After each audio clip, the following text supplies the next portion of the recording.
출애굽기 12장 22절에서 51절. 우슬초 묶음으로 대야에 담아놓은 피를 적셔서 그 피를 집의 두 문설주와 상인방에 바르도록 하십시오. 아침까지는 누구도 그 문 밖으로 나가지 않도록 하십시오. 주께서 이집트 사람들을 치시려고 이집트 땅을 두루 다니실 때 상인방과 두 문설주에 피가 발라져 있으면 그 집을 그냥 지나치실 것입니다. 그 집에는 멸하는 자가 들어가서 사람을 죽이는 일이 없을 것입니다. 여러분은 이것을 영원한 규례로 삼아 자손 대대로 지켜야 합니다. 주께서 주시겠다고 약속하신 땅에 들어가거든 여러분은 이 의식을 지켜나가도록 하십시오. 만일 여러분의 자녀가 이 의식의 의미가 무엇이냐고 묻거든 여러분은 그들에게 이렇게 대답하십시오. 이 의식은 주께 드리는 유월절 희생 제사란다. 주께서 이집트 사람들을 치러 다니실 때 이집트에 살던 우리 이스라엘 사람들의 집은 그냥 지나치시어 우리를 구해 주셨단다. 그러자 그곳에 모여 있던 사람들이 모두 엎드려 주께 경배했다. 이스라엘 사람들은 돌아가 주께서 모세와 아론에게 명하신 대로 행했다. 한밤중에 주께서 이집트의 모든 처음 난 것들을 모조리 치셨다. 왕좌에 앉은 파라오의 맏아들에서부터 감옥에 갇혀있는 사람의 맏아들까지 또 짐승들의 첫 새끼에 이르기까지 이집트 땅에서 처음 태어난 것들을 모조리 죽이셨다. 그 밤에 파라오와 그의 모든 신하들과 온 이집트 사람들이 모두 잠에서 깨어났다. 추상을 당하지 않은 집이 하나도 없었기 때문에 이집트 온 땅에 큰 통곡이 있었다. 그날 밤 파라오가 모세와 아론을 불러들여 말했다. 일어나 가라. 너희는 어서 이스라엘 백성들을 데리고 이 땅을 떠나라. 가서 너희가 요구한 대로 주께 예배를 드려라. 너희가 말한 대로 너희는 너희의 소떼와 양떼도 다 몰고 가라. 그리고 나를 위해 복을 빌어다오. 이집트 사람들은 이스라엘 백성들에게 어서 자기 나라를 떠나달라고 재촉했다. 그렇지 않으면 우리는 모두 죽고 말 것이오. 이집트 사람들이 말했다. 이스라엘 백성들은 채 부풀지도 않은 반죽을 그릇째 옷으로 싸서 어깨에 메고 나섰다. 이스라엘 백성들은 모세의 지시대로 행하여 이집트 사람들에게 은부치와 금부치 또 옷가지들을 달라고 요구했다.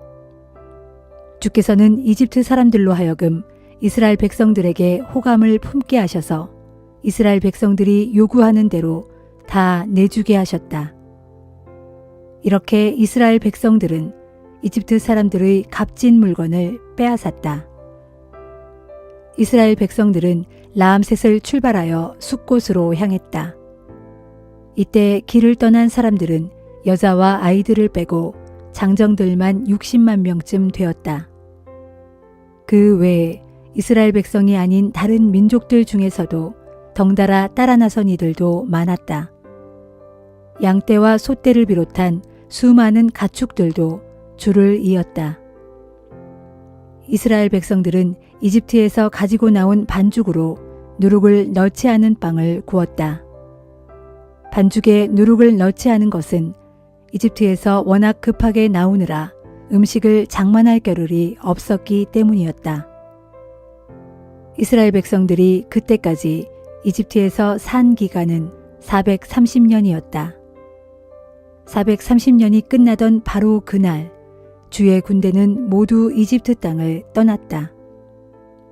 그날 주께서는 이스라엘 백성들을 이집트 밖으로 이끌어내시려고 밤새도록 그들을 지켜주셨다. 그런 이유로 온 이스라엘 백성들은 자자손손 해마다 이날만 되면 밤새워 줄을 기려야 한다. 주께서 모세와 아론을 불러 말씀하셨다. 유월절에 지켜야 할 규례는 다음과 같다.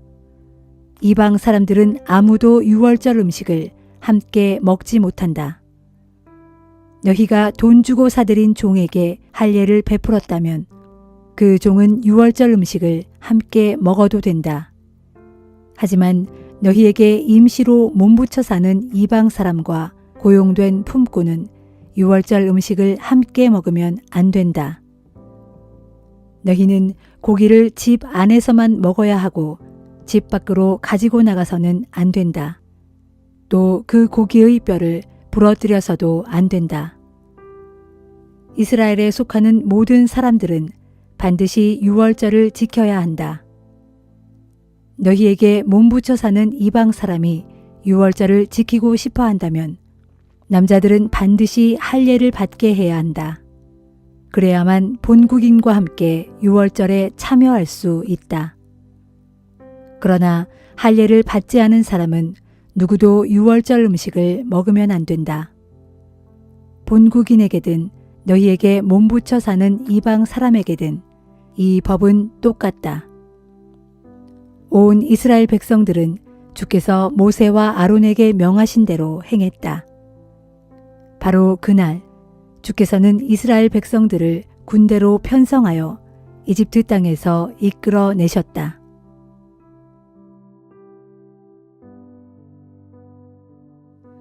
누가복음 15장. 세리들과 죄인들이 모두 예수님의 설교를 들으려고 모여들었다. 그런 광경을 보고 바리새파 사람들과 율법 교사들이 수군거리며 투덜댔다. 이 사람은 죄인들을 맞아들여 그들과 어울려 함께 음식을 먹는다. 그러자 예수께서는 그들에게 비유로 말씀하셨다. 당신들 가운데 누군가가 양 100마리를 가지고 있는데 그 중에서 한 마리가 길을 잃었다고 합시다.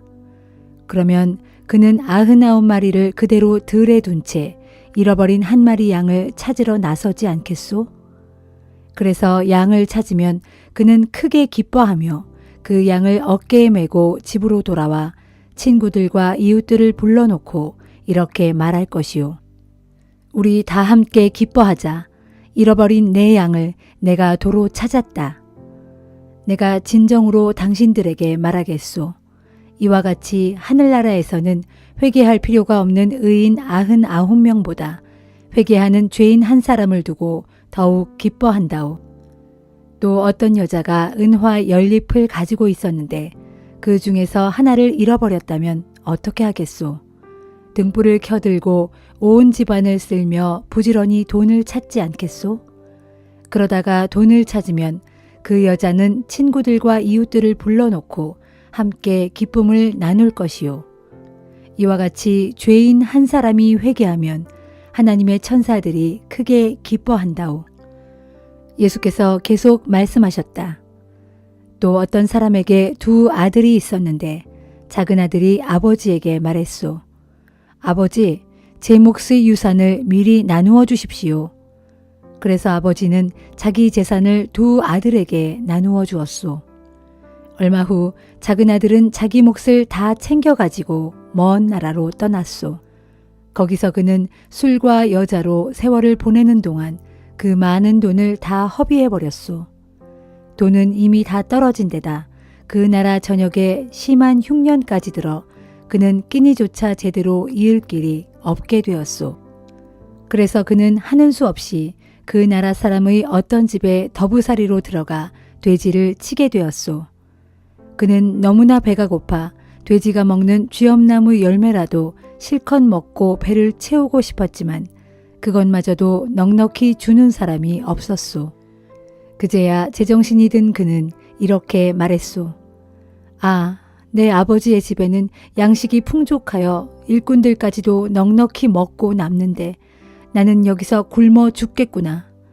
이제 나는 아버지께로 돌아가 이렇게 말씀을 드려야겠다. 아버지, 저는 하늘과 아버지께 죄를 지었습니다. 그러므로 이제부터 저는 더 이상 아버지의 아들이라고 불릴 자격이 없습니다. 다만 저를 일꾼으로라도 써주십시오. 마침내 작은 아들은 그곳을 떠나 자기 아버지의 집으로 향했소. 그가 아직도 먼 거리에 있는데 멀리서 아들이 오고 있는 것을 본 아버지는 불쌍한 마음이 들어 얼른 달려가 아들의 목을 껴안고 입을 맞추었소. 그때 아들이 아버지에게 말했소. 아버지, 저는 하늘과 아버지께 큰 죄를 지었습니다. 이제는 아버지의 아들이라고 불릴 자격조차도 없습니다. 그러나 아버지는 종들에게 이렇게 말했소. 어서 빨리 이 집에서 가장 좋은 옷을 꺼내다가 내 아들에게 입혀라. 손가락에 반지를 끼워주고 발에 신발을 신겨라. 그리고 살진 송아지를 한 마리 잡도록 해라. 내가 큰 잔치를 베풀고 이 기쁨을 모든 사람들과 나눠야겠다. 자, 보아라.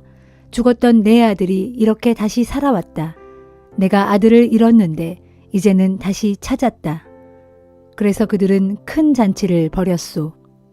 한편 그때 밭에서 일을 끝내고 집으로 돌아오던 큰아들은 집 가까이 이르렀을 때 자기 집에서 노래하고 춤추는 소리가 흘러나오는 것을 들었소.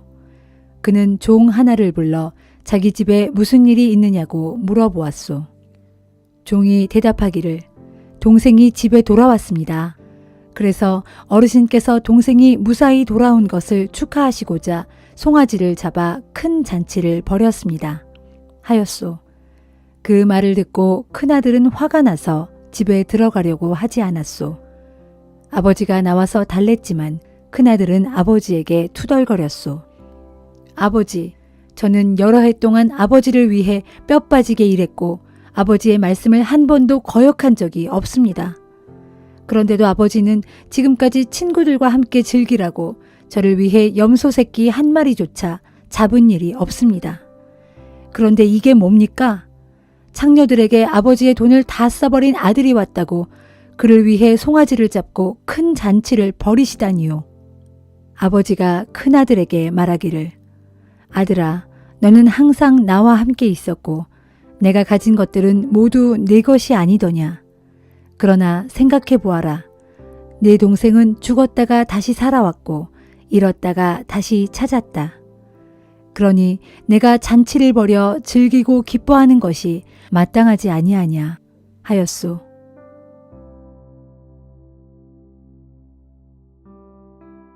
욥기 30장.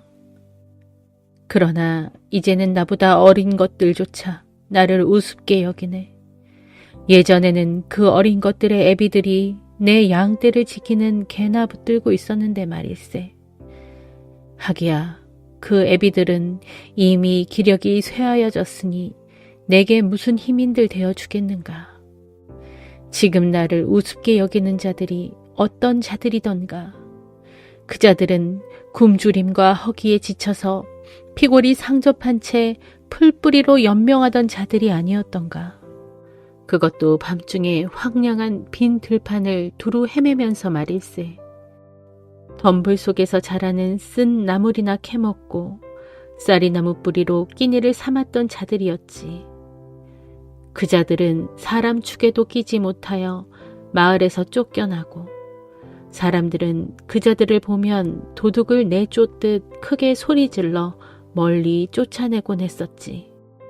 그래서 그 자들은 음침한 골짜기나 땅굴이나 바위 틈 같은 데서 살아야만 했던 가련한 신세였지. 그 자들은 가시덤불 속에서 짐승처럼 울부짖었고 쐐기풀 아래 고단한 몸을 뉘었지. 그래, 정말 그 자들은 미련한 자들의 자식들이요 이름도 없는 비천한 자들의 자식들이었어. 심지어 제 고향에서도 쫓겨난 그런 자들이 아니었던가. 그런데 이제 그 자들이 내게로 와서 나를 우습게 여기고 마구 비웃다니. 내가 저들의 웃음거리가 되다니. 그들은 나를 싫어하고 꺼려하면서 멀찍이 떨어져서 내 얼굴에 서슴지 않고 침까지 마구 뱉어대는구나. 하나님께서 내 활 시위를 느슨하게 풀어버리셔서 나를 이토록 무기력하게 만드시고 곤경 가운데 빠뜨리셨으니 그 자들이 마치 곱비 뿔린 망아지처럼 마구잡이로 내 앞에서 날뛰는구나. 저 비천한 것들이 나를 거슬러 일어나 내게 정면으로 달려들어 내 발을 밀어뜨리면서 나를 멸망의 구덩이 속으로 떨어뜨리려 하는구나. 이처럼 저들이 내 길을 가로막은 채 나를 파멸시키려고 마구 덤벼드는데 사방을 둘러보아도 나를 도와 그들을 막을 자가 아무도 없구나. 마치 뚫린 성벽으로 거칠 것 없이 밀어닥치는 적군들처럼 저들이 무서운 폭풍 같은 기세로 내게 달려들고 있구나. 아, 공포가 물밀듯 나를 덮쳐오는구나. 저들이 내 영광을 바람같이 날려버리니 번영을 구가하던 내 행복도 한낱 구름처럼 사라지고 말았구나. 이제 내 기력은 거의 다 쇠하였는데 나를 붙들고 있는 것이라곤 고통의 나날들 뿐이로구나. 밤마다 뼈 마디마디가 쑤시고 마치 뼈를 깎아내는 듯 내 온몸이 아프지 않은 곳이 한 군데도 없구나. 하나님께서 그 강한 팔로 내 옷을 세게 잡아당기셔서 나를 옷깃처럼 휘감으시니 내가 밤새도록 잠들지 못하고 이리 뒹굴 저리 뒹굴 엎치락 뒤치락 하는구나. 그분께서 나를 진창 가운데로 내팽겨치시니 내 신세가 티끌 같고 재 같구나. 주여, 내가 주께 부르짖을지라도 주께서는 대답조차 하지 않으시고 내가 주께 기도를 올려도 주께서는 들은 채도 하지 않으시는군요. 주께서 강한 손으로 있는 힘을 다해 나를 내려치시니 참으로 주께서는 유독 내게 너무 잔인하십니다.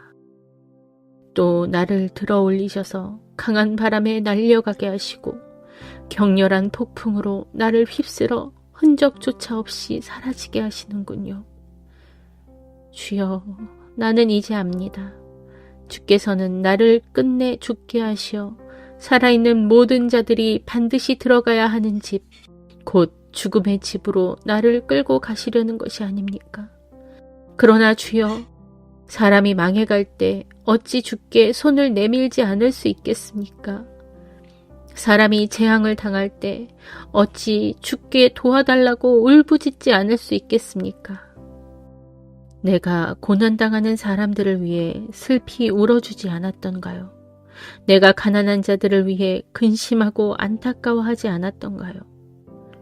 그럼에도 불구하고 복이 오기를 바란 나에게 고통만이 밀어닥쳤고 빛이 임하기를 바란 나에게 어둠만이 덮쳤을 뿐입니다. 그러므로 내 가슴은 갈기갈기 찢어졌고 날이면 날마다 지긋지긋한 고통 때문에 차마 견딜 수가 없습니다. 이 몸은 빛 한 줄기 비추지 않는 어둠 속으로만 울며 돌아다니다가 사람들이 모여있는 곳에 이르면 제발 나를 도와달라 하면서 애걸하고 울부짖는 신세가 되었습니다. 그러니 내 신세가 하도 처량하여 자칼이 내 형제가 되었고 다조가 내 동무가 되었습니다. 주여, 나를 살펴보소서. 내 살갗은 검게 타서 껍질이 벗겨졌고 내 뼈는 뜨거운 불에 타는 듯 지독히 아픕니다. 내 수금소리는 울부짖는 통곡으로 바뀌었고 내 피리 소리는 슬피 우는 애곡으로 변했습니다.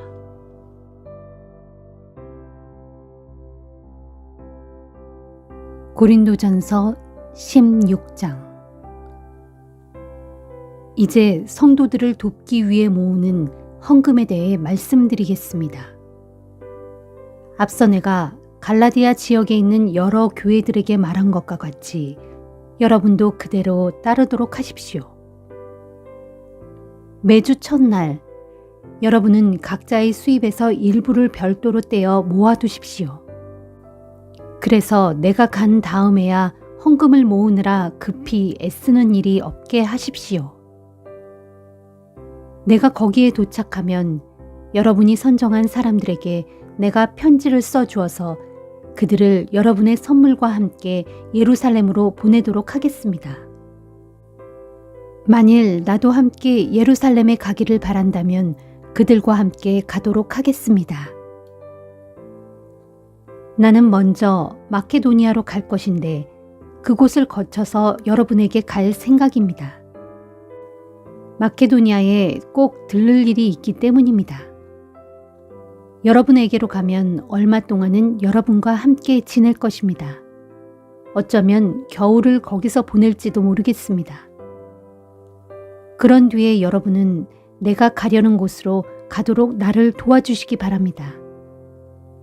이번에는 지나가는 길에 잠깐 들렀다가 가려는 것이 아닙니다. 주께서 허락하신다면 가서 얼마 동안은 그곳에 머물 생각입니다. 그러나 오순절까지는 내가 에베소에 이대로 머물 것입니다.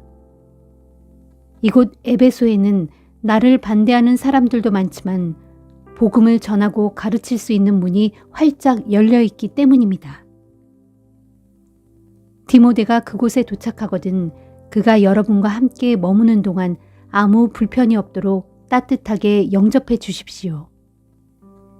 나와 마찬가지로 그도 주의 일을 하고 있는 사람입니다.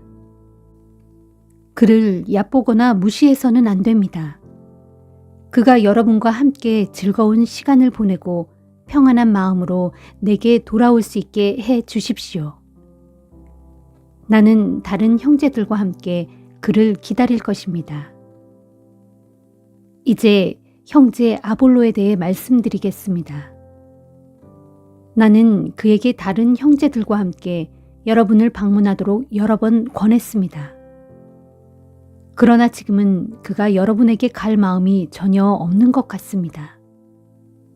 하지만 적절한 기회가 닿으면 여러분에게로 가게 될 것입니다. 여러분, 깨어 있으십시오. 믿음 위에 굳게 서십시오. 대장부답게 용기를 갖고 담대해지십시오. 무엇보다도 모든 일을 사랑으로 하십시오. 형제들이여, 내가 여러분에게 권면합니다. 여러분도 잘 알고 있겠지만 스데바나의 가정은 아가야 지역에서 가장 먼저 믿은 첫 열매요. 또한 성도들을 섬기는 일에 몸바쳐 헌신한 가정입니다. 그러므로 여러분은 이런 사람들에게 순종하고 또 그들과 함께 일하며 수고하는 사람들에게도 순종하십시오. 나는 스데바나와 부드나도와 아가이고가 이곳 에베소를 방문해 주어 얼마나 기쁜지 모릅니다. 그들은 여러분을 만나지 못해서 허전했던 내 마음을 채워주었기 때문입니다. 정녕 그들은 내 마음을 시원하고 유쾌하게 해주었습니다. 여러분에게도 똑같이 격려가 된 줄로 생각합니다. 이런 분들은 인정을 받아야 마땅합니다. 아시아 지역의 여러 교회들이 여러분께 문안 인사를 드립니다. 아굴라와 브리스가 그리고 그들 부부의 집에 모이는 사람들이 모두 주 안에서 여러분께 문안 인사를 드립니다. 또 여기 있는 모든 형제들이 여러분께 문안 인사를 드립니다. 거룩한 입맞춤으로 서로 인사하십시오. 이제 나 바울은 마지막 인사를 이렇게 직접 내 손으로 쓰고 있습니다. 누구든지 주님을 사랑하지 않는 사람이 있다면 그 사람은 저주를 받을 것입니다. 오 주여, 오시옵소서. 주 예수의 은혜가 여러분과 항상 함께하기를 빕니다. 그리스도 예수 안에서 여러분 모두에게 나의 사랑을 보냅니다. 아멘.